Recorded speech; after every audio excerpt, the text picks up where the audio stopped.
जय Hind everyone, welcome to विषय study. Friends, आज के वीडियो में हम 10 ऐसे इंपॉर्टेंट लॉन्ग क्वेश्चन आंसर की बात करने वाले हैं जो बिहार बोर्ड क्लास 10th के एग्जाम में इससे बाहर एक भी नहीं पूछेगा। समझ गए? सॉरी, एक पूछा है, उसमें आपसे 2 क्वेश्चन पूछे जाएंगे जिसमें से एक का जवाब देना होता है।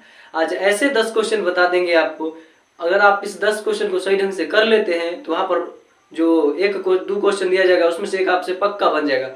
ये मेरी गारंटी है।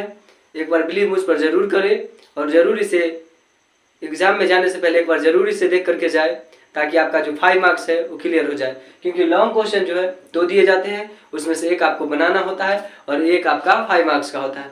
फिर चलिए हम बिना देर किए हुए देख लेते हैं जी वो 10 क्वेश्चन कौन है लॉन्ग क्वेश्चन आंसर जो बार बार एग्जाम में मतलब पूछा ही जाता है। बिना देरी के हम देखते हैं, ठीक है। देखिए, जो फर्स्ट क्वेश्चन है मेरा, मानव मादा जनन तंत्र का निम्नांकित चित्र बनाइए। निम्नांकित चित्र बनाइए मतलब कि मानव मादा जनन तंत्र का जो होता है इस ढंग का आपका फिगर, वो इस ढंग वाला फिगर, इसको आपको देख लेना, निम्नांकित करना है मतलब इसका नामांकित करना है। मतलब किस चीज का नाम, जैसे इसका वल्लवा हो गया, यहाँ पर अंडाणु बनेगा, वो फैलोपियन ट्यूब, गर्भाशय, इस ढंग से आपको क्या कर देना है, बना करके लिख देना है। समझ गए? अब आगे देखिए, आगे बोला है मानव मूत्र निर्माण विधि का वर्णन करें। वो ऐसे इस ढंग वाला, आराम से इस ढंग से क्या हो गया हमारा मूत्राशय, फिर इस ढंग से जो वृक्क से जुड़ा हुआ रहता है ऐसा वाला फिगर हो। इस फिगर का भी आप लोग प्रैक्टिस कर लीजिएगा और उसके बाद मतलब किस चीज का क्या नाम है वो लिखना सीख जाइएगा। इसके बारे में अच्छे से जानकारी रखिएगा और नीचे में इनके बारे में लिख देना है आपको। समझ गए? आगे देखिए, अगला क्वेश्चन 3 नंबर जो कहता है मानव श्वसन तंत्र का स्वच्छ नामांकित चित्र बनाइए। मानव श्वसन तंत्र जिसमें कि वक्ष गुहा से ऊपर वाला भाग का क्या होता है, जिसमें हमारा फेफड़ा रहता है, जिसको डायफ्राम जो अलग करता है वक्ष गुहा और उदर गुहा को, यानी डायफ्राम से ऊपर वाला फिगर हमको क्या कर देना है, बना देना है। जिसमें कि मानव श्वसन का चित्र, फेफड़ा जिसमें सांस जाएगा, वहां पर जो वायु कोशिका रहता है उसके द्वारा वायु को, ऑक्सीजन को रख लिया जाता है और जो कार्बन डाइऑक्साइड रुधिर में जो उपस्थित रहता है उसको निकाल करके फिर से श्वसन नली के द्वारा बाहर निकाल दिया जाता है। वैसा वाला क्वेश्चन आपको देख के एक बार जरूर जाना है क्योंकि ये आपके एग्जाम में ये सब क्वेश्चन से ज्यादा इंपॉर्टेंट है क्योंकि ये बार बार आते ही रहते हैं। समझ गए? आगे देखिए क्या है अगला, एक तंत्रिका कोशिका यानी न्यूरॉन का निम्नांकित चित्र खींचे एवं इसके कार्यों का वर्णन करें। न्यूरॉन जो आप देखते हैं वो स्टार के टाइप में इस ढंग से आपको मतलब फिगर में आपको दिखेगा, इस ढंग से जो रहता है इसमें मतलब निकला हुआ रहेगा, स्टार के टाइप में आप में रहेगा, बुक में देखे होंगे, इस ढंग से केंद्रक रहेगा, इसमें इस ढंग से जालीनुमा निकला रहेगा, नीचे से इस ढंग से गया हुआ रहता है, सूत्रयुग्मन गांठ इस ढंग का रहेगा। आपको क्या कर लेना है, एक बार एग्जाम में जाने से पहले इसके बारे में पढ़ लेना है और देख भी लेना है फिगर को और प्रैक्टिस भी कर लेना है। समझ गए? अब देखिए क्या बोला है अगला, मानव पाचन तंत्र का स्वच्छ नामांकित चित्र बनाकर पाचन की क्रिया को समझाइए।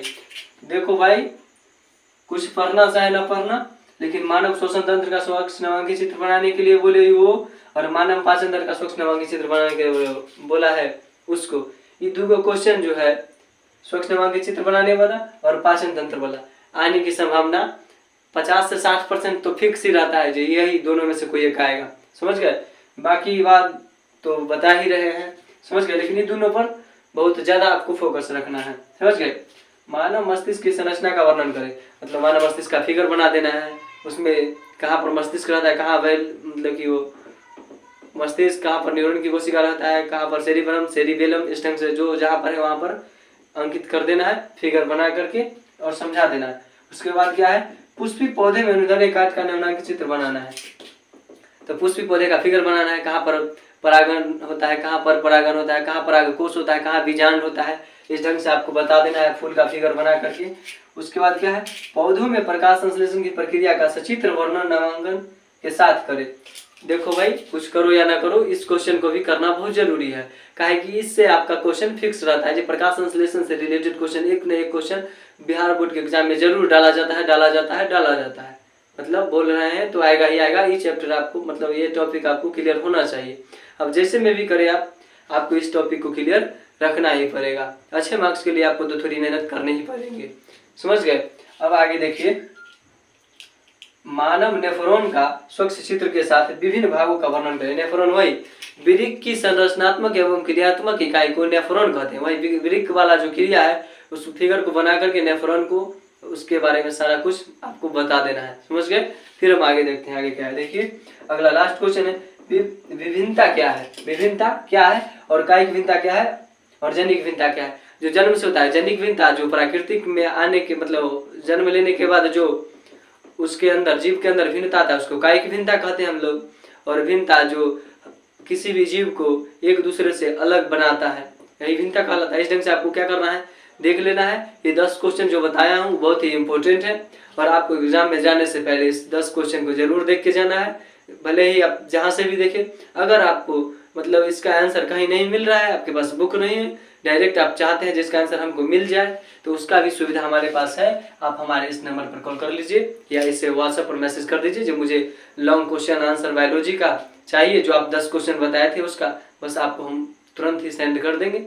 आपका बस मतलब कि उधर से पूछा जाना चाहिए जो हमको चाहिए। अगर आप हाँ बोलते हैं चाहिए तो बस मिल जाएगा यूँ। समझ गए? आशा करता हूँ आप लोग को समझ में आया होगा, और समझ में आया होगा तो आप लोग जरूरी से याद कर लीजिएगा ताकि आपके जो भविष्य है अच्छा हो जाए। मिलते हैं अब अगली वीडियो में, तब तक के लिए जय हिंद।